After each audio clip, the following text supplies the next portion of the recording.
ठंड में 5 बहुओं का बोरा स्वेटर। हाय राम, इतनी ठंड है। राम जी, हम पर थोड़ी दया करो। अरे दिशा बहू, कुछ ओढ़ने पहनने को दे दे, वरना ये तेरी बूढ़ी सास यहीं ठंड से मर जाएगी। रुकिए माँ, मैं कुछ देखती हूँ, शायद घर में कोई कंबल पड़ा हो। दिशा अपनी सास को उड़ाने के लिए घर में कुछ ढूंढती है, लेकिन दिशा के हाथ कुछ नहीं लगता। माँ जी, घर में ओढ़ने के लिए कुछ भी नहीं है, मैं आपको क्या दूं? हाय मेरी किस्मत, हमें कहाँ ले आई। अभी कुछ दिन पहले हम अपने आलीशान घर में मौज से अपनी जिंदगी काट रहे थे, और अब देखो हम इस टूटे फूटे मकान में रह रहे हैं, वो भी किराए पर। भगवान हमारे इस मुश्किल वक्त को जल्दी खत्म कर दे। हाय। हाँ माँ जी, भगवान हमारे दिलों की मुराद जरूर पूरी करेंगे। आप बिल्कुल चिंता ना करें, इससे आपकी सेहत पर असर पड़ेगा।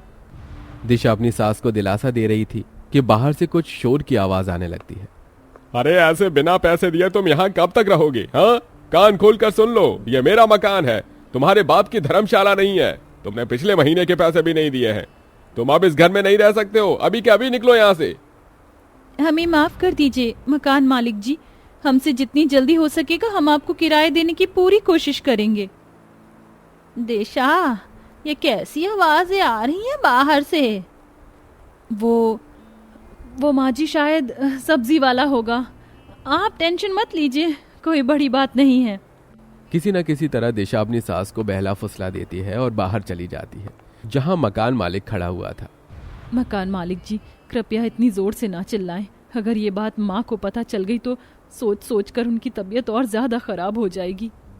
अगर इतनी ही चिंता है अपनी सास की तो यहाँ मेरे मकान से निकलो और कहीं और बस जाओ, जहाँ तुम्हें रहने के लिए फ्री में मकान मिल जाए। कम से कम बदतमीजी तो ना कीजिए मकान मालिक जी। अभी के लिए आप हमारे ये कुछ गहने रख लीजिए और हमें कुछ दिनों का समय दीजिए ताकि हम घर का किराया चुका सके। जिग्ना की 5 बहुएं अपने छोटे छोटे गहने उतार कर मकान मालिक को दे देती है।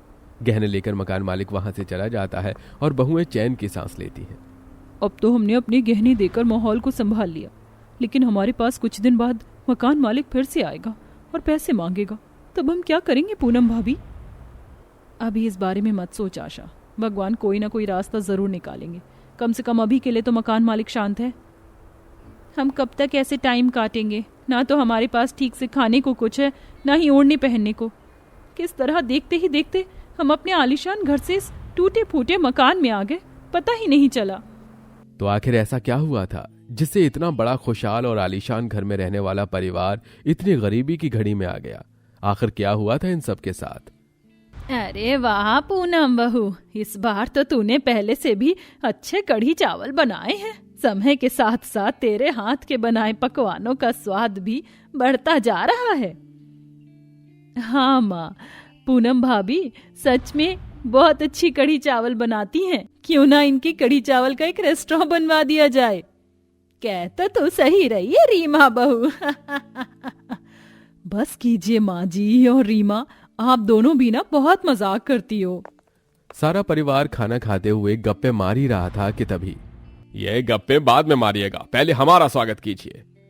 पूरा परिवार पुलिस को देखकर दंग रह जाता है, लेकिन पूनम हिम्मत कर इंस्पेक्टर से कहती है, ये क्या बदतमीजी है इंस्पेक्टर साहब? आप हमारे घर में आकर इस तरह हमसे बदतमीजी नहीं कर सकते। आपका घर? हमें तो मालूम ही नहीं था। देखिए इंस्पेक्टर साहब, ये मजाक करना बंद कीजिए और बताइए कि आप यहाँ क्यों आए हैं। यह तो आपको बहुत जल्दी पता चल जाएगा, लेकिन उससे पहले आपको घर से बाहर निकलना होगा। घर से बाहर? आप क्या कह रहे हैं इंस्पेक्टर साहब? देखिए, आपका घर अब नीलाम हो चुका है। जिग्ना जी, आपके पति ने ही अपनी सारी प्रॉपर्टी अपने छोटे भाई के नाम कर दी है और अब आपको यह घर जल्द से जल्द खाली करना होगा। इंस्पेक्टर की बात सुनकर सारे घर वाले हक्का बक्का रह जाते हैं। जिग्ना अपने पति से पूछती है कि उन्होंने ऐसा क्यों किया। तब जिग्ना के पति को एहसास होता है कि उसके भाई ने धोखे से प्रॉपर्टी के कागजों पर दस्तखत करा लिए हैं। रीमा, हमें खाने के लिए कुछ ना कुछ इंतजाम तो करना ही होगा। माँ ने भी सुबह से कुछ नहीं खाया। चलो बाहर चलकर देखते हैं, कभी हमें कुछ खाने को मिल जाए। 5 बहुएं खाने की तलाश में घर से बाहर निकल जाती हैं। लेकिन बदकिस्मती से उन्हें कुछ नहीं मिलता। भाभी, अब हम क्या करेंगे? मैंने सभी दुकानों पर जाकर गुजारिश की कि कृपया हमें कुछ खाने को दे दें, लेकिन पैसे न देने की वजह से किसी ने कुछ नहीं दिया। अपने आप को इस हालत में देख पांचों बहुओं की आंखों में आंसू आ जाते हैं। फिर वो देखती हैं कि सब्जी वाले जो गली सड़ी सब्जी निकाल कर फेंक रहे हैं, शायद वो उनका कुछ कर सके। वो उन्हीं गली सड़ी सब्जियों को उठाकर अपने घर ले जाती है और उन्हीं सब्जियों को खाकर अपना गुजारा करती है। अगले दिन ठंड और ज्यादा बढ़ जाती है। पूनम भाभी, ठंड पहले के मुकाबले और भी ज्यादा है। ऐसे में हम तो ठंड को झेल लेंगे, लेकिन माँ जी का क्या? मुझे भी इसी बात की चिंता है। हमें कुछ ना कुछ तो करना ही होगा। वो इतना कह ही रही थी कि तभी उन्हें बाहर से कुछ आवाज आती है। जो बाहर आकर देखती हैं कि सामान वाले सामान को ट्रक में रख रहे थे और उनकी बोरियों को जमीन पर एक तरफ फेंक रहे थे। दिशा, क्यों ना हम इन्हीं बोरियों से अपना बिस्तर तैयार कर लें? कुछ ना होने से तो यही बेहतर रहेगा। आप सही सोच रही हैं दीदी। चलिए सभी बोरियों को इकट्ठा कर लेते हैं। फिर क्या था, पूनम और दिशा ने सारी बोरियों को इकट्ठा कर उनके बिस्तर बना लिए। जिगना और उसकी पांचों बहुओं का गुजारा किसी तरह चल ही रहा था कि फिर से अब तुम लोगों ने हद ही पार कर दी है भाई। मुफ्त में मेरे घर में रह रहे हो, क्या तुम में जरा भी शर्म लिहाज है?